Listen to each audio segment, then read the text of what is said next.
के किनारे बसे गांव में अलर्ट जारी कर दिया है।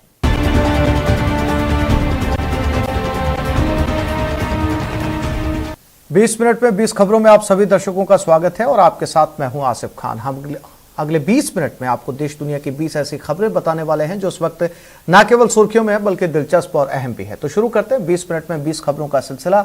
सबसे पहले देखते हैं राजस्थान की कौन कौन सी खबरें इस वक्त अहम है। पुलिस के आगे शराफत का पुतला बने इन शातिरों को कोई छोटा मोटा चोर उचक्का मत समझिए। भरतपुर पुलिस ने इन तीनों को एसीबी के फर्जी अधिकारी और कर्मचारी बनकर लोगों को ठगने के आरोप में गिरफ्तार किया है। अभियुक्तों के पास से एक कट्टा, 3 कारतूस और हथकड़ी भी बरामद हुई है। पुलिस के मुताबिक आरोपियों के पास मिली बोलेरो गाड़ी में 2 फर्जी नंबर प्लेट भी थे। मिली जानकारी के मुताबिक तीनों अभियुक्त शनिवार को बोलेरो कार से कस्बा नगर निवासी एक जिम संचालक के पास पहुंचे और झूठे आरोप लगाकर उसे 20% कमीशन मांगने लगे। सूचना मिलते ही थाना नगर के एसआई महेश कुमार मय जाप्ता के साथ मौके पर पहुंचे और बोलेरो सवार व्यक्तियों को पकड़ लिया। फिलहाल पुलिस आरोपियों से पूछताछ में जुटी है। पूछताछ पे जो है इनकी गाड़ी में 3 पुलिस के लोगों और इसके अलावा एक लाल नीली एलईडी नंबर जो प्लेट, 3 मोबाइल, 3 पुलिस स्टिकर, 2 चाबी पाना, ये इनकी गाड़ी में तलाशी में मिली। चप्पे चप्पे पर नजर, लम्हे लम्हे की खबर। स्वतंत्रता दिवस के मद्देनजर सीमा सुरक्षा बल 11 से 17 अगस्त तक सरहद पर सुरक्षा के कड़े बंदोबस्त करेगा ताकि परिंदा भी पर न मार सके। सूत्रों के अनुसार 15 अगस्त को देखते हुए ये ऑपरेशन चलाया जाएगा। हालांकि बीएसएफ के जवान पूरे साल तारबंदी पर मुस्तैद रहते हैं, लेकिन इन दिनों निगरानी कड़ी रहेगी। इस ऑपरेशन अलर्ट के दौरान सारा मैन पावर बॉर्डर पर रहेगा। यहां तक कि बीएसएफ के अधिकारी भी सरहद पर ही तैनात रहेंगे। मिली जानकारी के मुताबिक इस दौरान बीएसएफ पूरी तरह से भारतीय खुफिया एजेंसियों से कोऑर्डिनेशन में रहेगी। किसी भी तरह के इनपुट पर बीएसएफ सजग रहेगी। बीएसएफ के निगहबान दिन रात तारबंदी पर पहरा देंगे। गौरतलब है कि सीमा पर तारबंदी के आसपास कई बार संदिग्ध गतिविधियां होती हैं। यहां बीएसएफ कई बार घुसपैठिए पकड़ चुकी है। तस्वीरें बारिश के पानी से लबालब हुए बांधों की है, लेकिन इन तस्वीरों में लोगों की लापरवाही को समझिए। पहली तस्वीर टोंक जिले के मोती सागर बांध की है। दूसरी तस्वीर मालपुरा के घाटी बालाजी की है, जहां टोंक सहित आसपास के जिलों से लोग पिकनिक मनाने पहुंचते हैं। इन दिनों भी परिवार के साथ भारी तादाद में लोग पहुंच रहे हैं। इन तस्वीरों को देखिए और बताइए, क्या ये लोग वाकई पिकनिक मनाने पहुंचे हैं या मौत को गले लगाने। बांध पर चल रही पानी की चादर और उस पर इन लापरवाहों की मस्ती किसी भी पल हादसे में तब्दील हो सकती है। ये हादसे की तस्वीरें इसीलिए भी सामने आ सकती हैं क्योंकि आसपास के 20 किलोमीटर के इलाके में सरकारी दफ्तरों में बैठे पटवारी से लेकर तहसीलदार और उपखंड अधिकारी हर कोई बेफिक्र है। मौत की छलांग लगाते ये नौजवान किसी के घर के चिराग होंगे, पिता के लाडले होंगे और माँ के आंखों के तारे भी होंगे, लेकिन मौज मजे में इन्हें अपने परिजनों की भी फिक्र नहीं। हैरत की बात तो ये है कि इन बांधों की निगरानी और सुरक्षा का जिम्मा जिस सिंचाई विभाग के पास है, उसके अफसर यहाँ दूर दूर तक नजर नहीं आ रहे। यहाँ पे कोई प्रशासन की कोई खास व्यवस्था नहीं की गई है। यहाँ पे दुर्घटना की संभावना बनी रहती है। एक हफ्ते बाद भी कोटा की सड़कें पानी में डूबी हुई हैं, जिससे लोगों का हाल बेहाल है। मकानों के बाहर सड़कों पर 1 से 2 फीट पानी भरा हुआ है। स्टेशन क्षेत्र के जनकपुरी, आदर्श कॉलोनी, गुरुद्वारा रोड सहित कई कॉलोनियों में पिछले 3 दिनों से बारिश का पानी घुटनों तक भरा हुआ है। और ये हाल तब जब जिम्मेदारों के निर्देश पर पानी निकासी का काम खासा जोर शोर से शुरू हुआ था। सर, हालात तो ये है कि है ना, अब पानी इकट्ठा होने की वजह से कीड़े मकोड़े और पैदा होने लग गए और अभी जन सुनवाई में आज जाके ओम बिरला जी आए तब जाके थोड़ी राहत मिली है। गौरतलब है कि इन इलाकों में सीवरेज सिस्टम की समस्या है। कुछ जगह तो पानी की निकासी का कोई रास्ता ही नहीं है। इसी कारण बारिश का पानी सड़कों पर भर जाता है। यहाँ तो ना तो दूर जा सकते हैं, ना कुछ बाहर से ना साथ कुछ भी नहीं आ रहा। हमारा राशन बड़ी सारा बंद हो गया, पूरे कम से कम घुटने तक पानी है हमारा। प्रदेश सरकार का कला और संस्कृति विभाग प्रदेश के दूसरे जिलों की तरह सोमवार से झुंझुनू जिले में अगस्त क्रांति सप्ताह का आगाज किया गया। जेपी जानू से गांधी चौक तक पैदल रैली निकाली गई, जिसे जिला कलेक्टर यूडी खान ने हरी झंडी दिखाकर रवाना किया। रैली में स्काउट्स, खिलाड़ी, पुलिसकर्मी, आंगनबाड़ी कार्यकर्ता, गांधी दर्शन समिति से जुड़े लोग शामिल हुए। रैली के माध्यम से आम आदमी को महात्मा गांधी के अहिंसा के सिद्धांत का पालन करने का संदेश दिया गया। पुरातत्व कला सांस्कृतिक विभाग के सौजन्य से राजस्थान की गांधी जीवन दर्शन समिति और हर जिलों में जिला प्रशासन के साथ मिलके 75वीं आज़ादी की सालगिरह अमृत महोत्सव के तहत आज ये अगस्त क्रांति सप्ताह का आगाज रैली के साथ हुआ, जिसमें जिला प्रशासन के स्काउट के बच्चे, नर्सिंग कर्मी, जिला प्रशासन, पुलिसकर्मी और अन्य तमाम सूचना जनसंपर्क विभाग सहित सारे राजस्व विभाग सहित और ये गांधी जी को याद करते हुए आज़ादी का अमृत महोत्सव मनाया जा रहा है। आज यहाँ पे लहरिया उत्सव मनाया जा रहा है, तो हम सब लेडीज बहुत एंजॉय कर रहे हैं आज।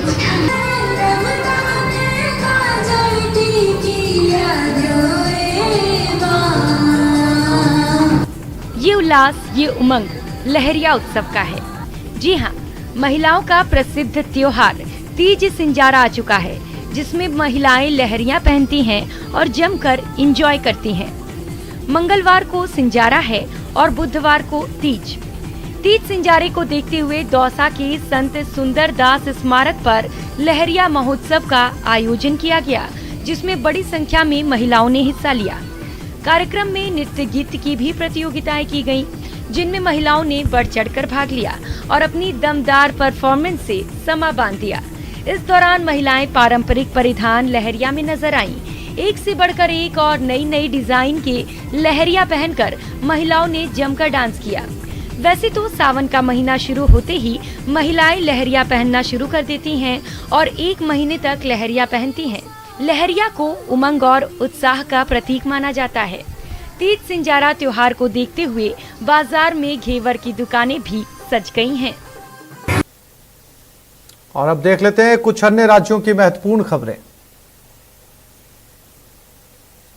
इस देश के अंदर कि हम उन महामारियों का अंत करें जिनसे लाखों लोग समय के पहले चले जाते हैं, और ऐसा ही अभियान टीबी मुक्त अभियान भी है। सुन लिया, लेकिन सुनने भर से क्या होता है? अपील पर अमल कीजिए और देश को टीबी से मुक्त कीजिए, क्योंकि टीबी जिस तरह देश के स्वास्थ्य पर असर डालता है, उसे देखते हुए इसके खिलाफ लड़ाई जरूरी है। भारत में टीबी का प्रभाव सबसे ज्यादा है, खासकर गरीब इंसान इसका सबसे ज्यादा शिकार होता है। 28 साल पहले टीबी को WHO ने इमरजेंसी घोषित किया था, तभी से इसके खिलाफ अभियान चल रहा है। भारत भी पिछले काफी समय से टीबी के खिलाफ लड़ाई लड़ रहा है, जिसे एक बार फिर से जोर शोर से शुरू करने की जरूरत है। लोकसभा अध्यक्ष ओम बिरला की अपील पर अमल इसलिए भी जरूरी है क्योंकि देश ने 2025 तक टीबी को खत्म करने का लक्ष्य रखा है। सड़क पर खड़ी भीड़ और लोगों को समझा बुझाकर सड़क खाली कराती पुलिस। तस्वीरें यूपी के पीलीभीत की हैं, जहां दावत-ए वलीमा में नई नवेली दुल्हन की बहन से छेड़छाड़ पर बवाल हो गया और वर वधू पक्षों में जमकर लाठी डंडा चलने से खलबली मच गई। मौके पर पहुंची कोतवाली पुलिस ने भारी भीड़ को हटाया। दुल्हन ने परिजनों के साथ कोतवाली पहुंचकर पुलिस को पूरी घटना बताई। वर पक्ष के लोग भी कोतवाली पहुंचे। संवाददाता से मिली जानकारी के मुताबिक मोहल्ला लाइन पार की युवती का निकाह 7 अगस्त को क्षेत्र के गांव रामपुरा कपूरपुर के एक युवक के साथ हुआ। रविवार शाम दावत-ए वलीमा चल रहा था। इस पर दुल्हन के मायके पक्ष से भी कई लोग पहुंचे थे। आरोप है कि दुल्हन पक्ष की युवतियों की दूल्हे का भाई समेत कई लोग वीडियो बनाने लगे। मना करने पर तनातनी बढ़ गई। कुछ देर बाद जमकर डंडे चलने से दावत में खलबली मच गई। दोनों पक्षों ने एक दूसरे पर जेवर लूटकर मारपीट का आरोप लगाया है। वधू पक्ष के लोगों का कहना है कि कम दहेज के चक्कर में मारपीट की घटना को अंजाम दिया गया। वर की मां का कहना है कि दुल्हन की बहन के पैर पर पानी गिर जाने से मारपीट की घटना को अंजाम दिया गया है। दहेज की मांग नहीं की जा रही है, जो दिया है वो भी वापस ले जाएं। जो दहेज उन्होंने दिया है जे भी ले जाएं, हम जब भी लड़की को रखने के लिए, ठीक है। कल हमारे को सोशल मीडिया पर भी धमकी दी गई है। नफीस खां, अजरुद्दीन खां, नसीब खां, समीर खान और छुटकन्नी उर्फ सफीक। ये उन लोगों के नाम हैं जिन्हें न कानून की परवाह और न ही पुलिस का खौफ। ये सरेआम धमकी दे रहे हैं, पैसे दो वरना सुकून से प्रधानी नहीं करने देंगे। इन्होंने जान से मार देने की धमकी हमको इलेक्शन में भी दे रहे थे मारने के लिए कि मैं आपको प्रधानी सुकून से नहीं करने दूंगा जब तक मेरे पास इतना पैसे है कि मैं कुछ भी तुम्हारे साथ करा सकता हूँ। कहीं शिकायत की? शिकायत थाना खैरीघाट में मैंने दरखास्तें दी हैं। जी हाँ, यूपी के बहराइच में सोशल मीडिया पर ग्राम प्रधान को धमकी मिली है।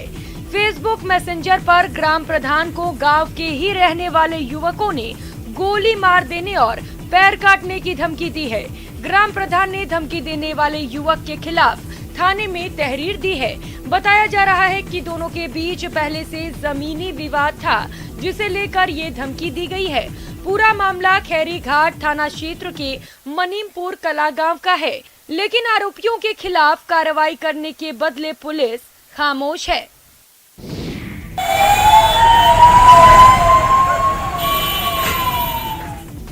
रात का अंधेरा, सड़क पर वाहनों का जाम और आक्रोशित भीड़ को समझाने बुझाने में पुलिस अफसरों के छूटते पसीने। तस्वीरें यूपी के मथुरा की हैं। थाना वृंदावन क्षेत्र के दिल्ली आगरा हाईवे पर उस वक्त लोगों का आक्रोश फूट गया जब वे हादसे का शिकार हुए युवक की मौत के बाद उसका अंतिम संस्कार कर गांव लौट रहे थे। आक्रोशित लोगों का आरोप था कि आए दिन हादसे होते रहते हैं, लेकिन प्रशासन ने पुल की मांग पर अभी तक कोई सुनवाई नहीं की। वृंदावन के छठीकरा राधा कुंड मार्ग पर बाइक टेम्पो की भिड़ंत में एक टेम्पो सवार की मौके पर ही मौत हो गई थी, जबकि 3 लोग घायल हो गए थे, जिसमें समीपवर्ती गांव जेंद के रहने वाले बाइक सवार हरिओम का रविवार को इलाज के दौरान मौत हो गया। मृतक हरिओम का अंतिम संस्कार कर शमशान स्थल से लौट रहे सैकड़ों ग्रामीणों का गुस्सा हाईवे पर पहुंचते ही भड़क उठा और उन्होंने पुलिस चौकी के सामने दिल्ली आगरा राष्ट्रीय राजमार्ग स्थित जैद गांव के पास जाम लगा दिया। इसके बाद दिल्ली आगरा हाईवे पर दोनों तरफ कई किलोमीटर तक वाहनों की लंबी कतार लग गई। हाईवे पर जाम लगने की सूचना मिलते ही सीओ सदर कोतवाली प्रभारी मय पुलिस बल के साथ मौके पर पहुंच गए। मौके पर पहुंची पुलिस ने जाम लगा रहे ग्रामीणों को समझाने का प्रयास किया, लेकिन ग्रामीण गांव के सामने अंडरपास या ब्रिज बनाने की मांग को लेकर अड़े रहे। करीब 2 घंटे बाद जिलाधिकारी से फोन पर आश्वासन मिलने के बाद ग्रामीणों ने जाम खोल दिया।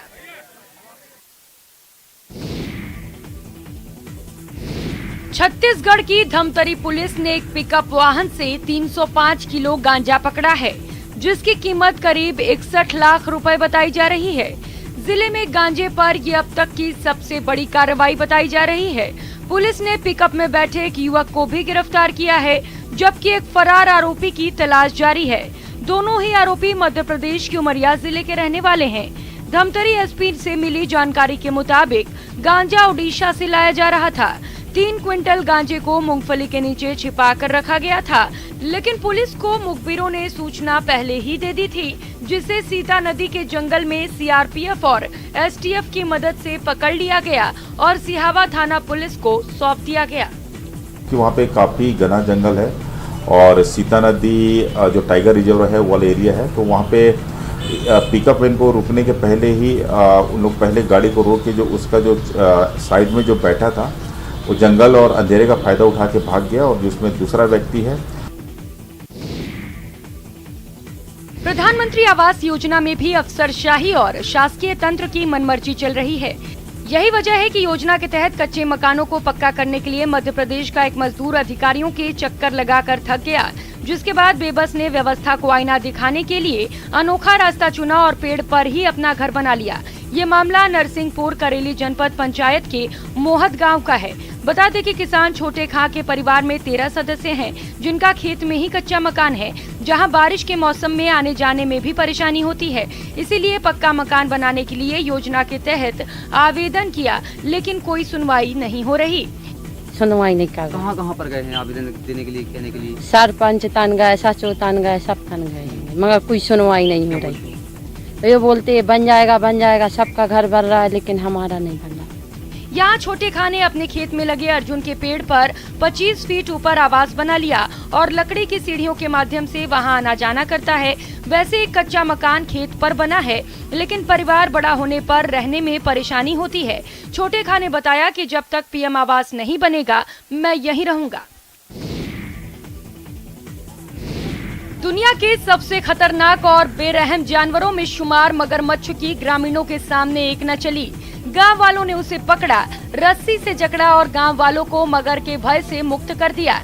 तस्वीरें यूपी के बहराइच से आई है, जहां वन विभाग की टीम के पहुंचने से पहले ही तालाब में मौजूद मगरमच्छ को ग्रामीणों ने पकड़ लिया।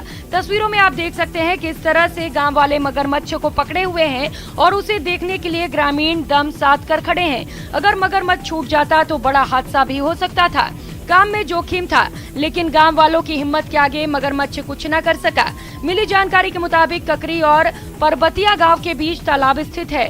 तालाब में मछली पालन का काम होता है। 1 महीने पहले तालाब में एक मगरमच्छ आ गया। तालाब के निकट पहुंचने वाले मवेशियों पर हमला कर रहा था, साथ ही मगरमच्छ मछलियों को खा रहा था। वन विभाग को इसकी सूचना भी दी गई, लेकिन उधर से कोई जवाब नहीं आया। रविवार को ग्रामीणों ने मगरमच्छ को पकड़ लिया। इसके बाद वन विभाग को सूचना दी। सूचना के बाद पहुंचे वन कर्मियों ने मगरमच्छ को कब्जे में लेकर उसे नदी में छोड़ दिया। नदी में बाढ़ आते ही गांव टापू बन जाते हैं। जी हां, नदी पर पुल नहीं होने से इन गांव का बाहरी दुनिया से संपर्क कट जाता है। कई दिनों तक लोगों को नदी में पानी कम होने का इंतजार करना पड़ता है। पुल तो जरूरी है, अब क्या करना है? बाढ़ आ जाता है तो कैसे जाते हैं इधर उधर? बहुत दिक्कत हो जाता है। सुन लिया, ये स्याह सच्चाई झारखंड की है। लातेहार के महुआ डांड के बाशिंदों के लिए बारिश मुश्किलें लेकर आती है।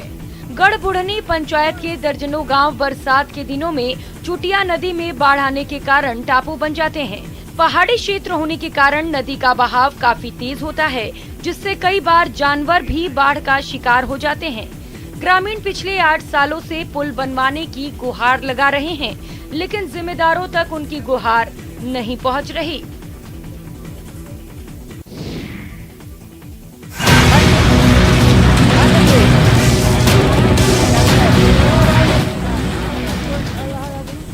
कोयल नदी की उफनती धारा आंधी तूफान की रफ्तार से बह रही है और ये छोटे छोटे बच्चे उसी धारा में मौत की छलांग लगा रहे हैं।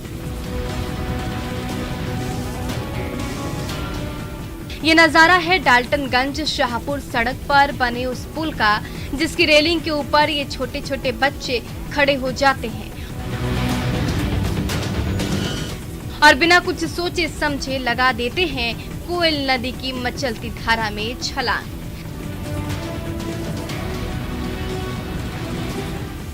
ये देखिए, बच्चा पीछे से दौड़ता आया और आप देखा ना ताब कई फीट की ऊंचाई से लगा दी कोयल नदी की धारा में छलांग।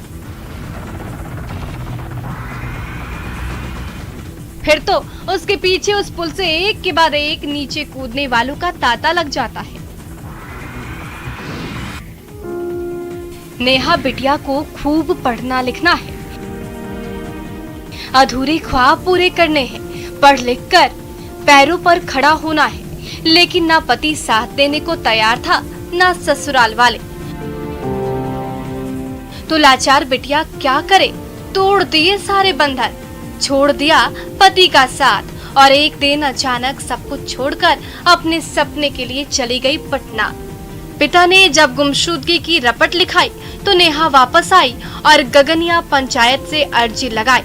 कह दिया आजाद कर दो हर बंधन से, क्योंकि उसे अभी पंख लगाकर उड़ना है, पढ़ लिख कर काबिल बनना है। पंच परमेश्वर को आखिरकार बिटिया के सपनों का साथ देना ही पड़ा। सभी पंचों के बीच जो है हम बुला करके जो है बयान लिए। बयान में सभी पंचों के बीच में जो है बोली कि मैं उस घर में पति के साथ जो है नहीं रहूंगी।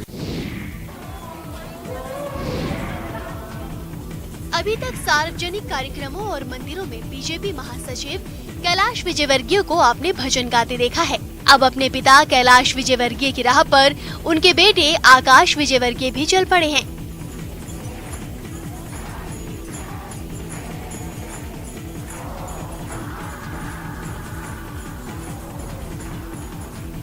इंदौर के पितरेश्वर हनुमान मंदिर में महिलाओं के बीच मां की भक्ति में गाना गाते नजर आए कैलाश विजयवर्गीय के विधायक बेटे आकाश विजयवर्गीय।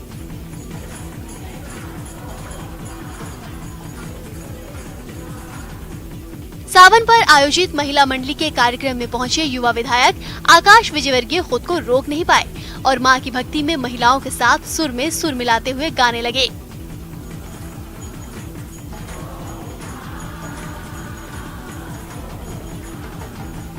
अपने बीच विधायक आकाश विजयवर्गीय को गाते देख महिला मंडली की महिलाओं का जोश दोगुना हो गया। महिलाओं ने इस मौके पर आकाश विजयवर्गीय का भव्य स्वागत किया और उन्हें श्रावण माह की बधाई भी दी।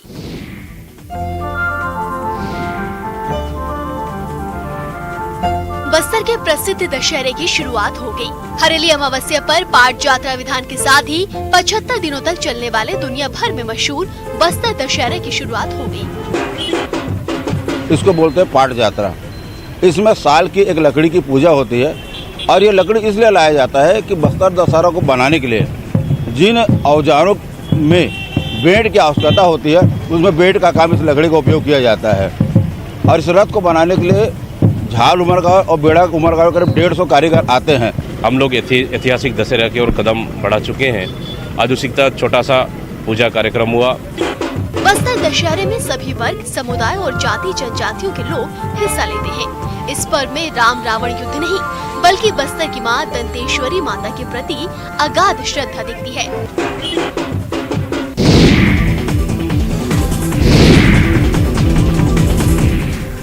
आपने गहनों की चोरी की घटनाएं सुनी होंगी। आपने कार बाइक की चोरी के बारे में भी सुना होगा। लेकिन हरदा में चोरी की अजीब घटना इन दिनों पुलिस के लिए सरदर्द बनी है। ये चोर घरों से कीमती सामान नहीं चुराकर सिर्फ नलों की टोंटियां और नल फिटिंग का सामान चुराता है। यहाँ पर रात्रि में चोरी हुई है, जो बेसिक रूप से अधिकतर नल की पूरी फिटिंग चोरी करके ले गए हैं। नल जो निकले हुए थे, जो कीमती नल थे, पीतल के नल थे, बाल थे और जो पीतल के बाल लगे हुए थे, जो पुराने मेरे बाल निकले हुए थे, वो पुरानी फिटिंग जो निकली थी वो और नया कुछ सामान रखा हुआ था। इस प्रकार से लगभग 15-20 हज़ार रुपये की लगभग की जो कीमत के सामान था नल नहीं नल का, वो चोरी करके ले गया। घटना हरदा के पौष इलाके महाराणा प्रताप कॉलोनी की है। यहाँ पिछले कुछ महीनों से चोर निर्माणाधीन मकानों को निशाना बनाकर नलों की महंगी टोंटियां चुरा ले जाते हैं। ताज़ा घटना कॉलोनी के रहने वाले अधिवक्ता के घर की है। चोर ने यहाँ भी बाथरूम और किचन के नलों में लगी पीतल और स्टील की महंगी टोंटियों की चोरी की और फरार हो गया।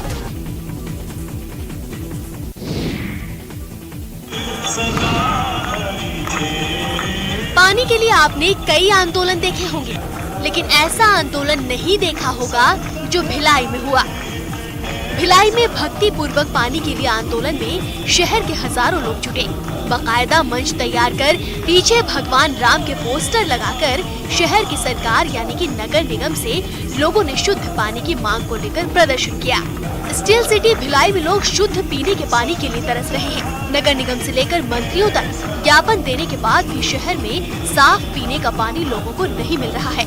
इसके बाद भिलाई की श्री राम जन्मोत्सव समिति ने हजारों लोगों के साथ पानी की मांग को लेकर बड़ा प्रदर्शन किया। हनुमान चालीसा की धुन पर हजारों लोगों ने सरकार से साफ पानी मुहैया कराने की मांग की। अब देखना होगा कि नगर निगम भिलाई के लोगों को कब तक पीने के लिए स्वच्छ जल मुहैया होगा। तो इस बुलेटिन में फिलहाल इतना ही। नमस्कार।